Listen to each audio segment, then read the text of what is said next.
So, Mitch, I'm going with you because you definitely are the chef of the group. Everybody's got different talents. Everybody brings different things to the table. Mitch certainly brings chef to the table.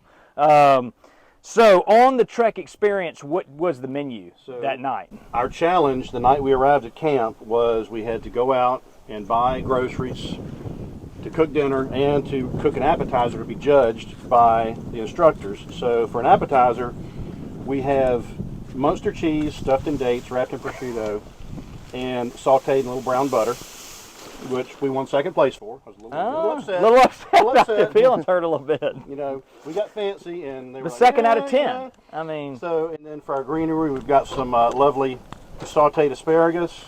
We have ribeye steaks. And to finish it off, we've got a little cream sauce. On the Trek experience that night, y'all did maybe a chicken that night? We did chicken with mushrooms that night, but it was just a matter of they told you. Just like, here's some money, go shopping. But you only had a time limit, didn't you? Well, because we had to get back because it was going to get dark and it was going to start raining, so we got to set up camp. So you had to come up with a menu quick. Ahead of the weather. Yeah. Yes. And so you cooked all this on all the Trek stuff.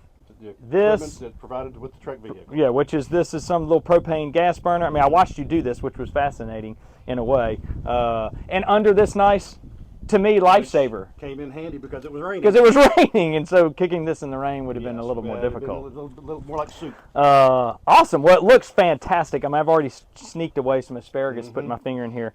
But I told Mitch this, you know, not only are you cooking in the wilderness, but while cooking in the wilderness, I would have probably stopped at asparagus and steaks. But he added a sauce to this, which is unbelievable to me because I can barely cook a sauce at my house, much less in the middle of the wilderness. So, awesome. Bon appetit, guys. Let's enjoy.